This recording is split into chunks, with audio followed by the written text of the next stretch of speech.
जीवाणुओं में जनन।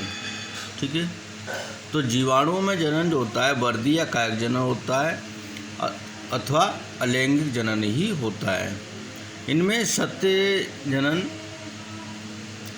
लैंगिक जनन का अभाव होता है, परंतु अब इलेक्ट्रॉन सूक्ष्मदर्शी द्वारा अध्ययन से स्पष्ट हो चुका है कि जीवाणु की कुछ जातियों में आनुवांशिक पुनर्योजन होता है। ठीक है, फिर ध्यान देंगे, जीवाणुओं में वर्दी या कायक जनन अथवा लैंगिक जनन ही होता है। इनमें सत्य लैंगिक जनन का अभाव होता है, परंतु अब इलेक्ट्रॉन सूक्ष्मदर्शी द्वारा अध्ययन से स्पष्ट हो चुका है कि जीवाणुओं की कुछ जातियों में आनुवांशिक पुनर्योजन होता है। कायक या वर्दी जनन, तो कायक या वर्दी जनन क्या है? इस प्रकार का जनन विखंडन या मुकुलन के द्वारा होता है। अब विखंडन में क्या है? विखंडन बाइनरी फिशन, उचित या अनुकूल वातावरण में जीवाणु कोशिका एक अनुप्रस्थ भित्ति द्वारा दो संतत कोशिकाओं में बंट जाती है।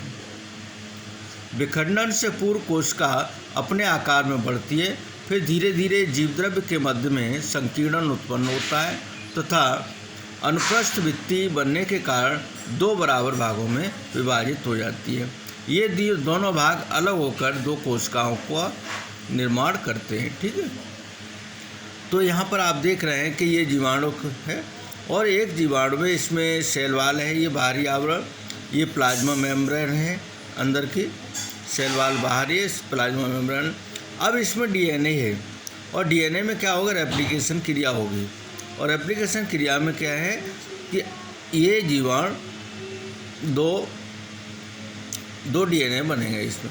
अब यहाँ पर संकीर्ण इसमें हुआ और संकीर्ण होने पर कंस्ट्रक्शन संकीर्ण होने पर ये देखिए आप यहाँ पर ये सेल वाल ये संकीर्ण ये इस तरह से दबना चालू हो गया और दबने के बाद फिर यहाँ पर ये डीएनए एक इधर हो गया, दो खंडों में बट गया और एक इधर दो खंडों में विभाजित हो गया। यहाँ बीच में इसमें प्लाज्मा मेम्ब्रेन संकीर्णित हो गई। ठीक है, तो यहाँ पर डीएनए क्या हुआ? रेप्लिकेट्स हुआ। अब यहाँ पर क्या है?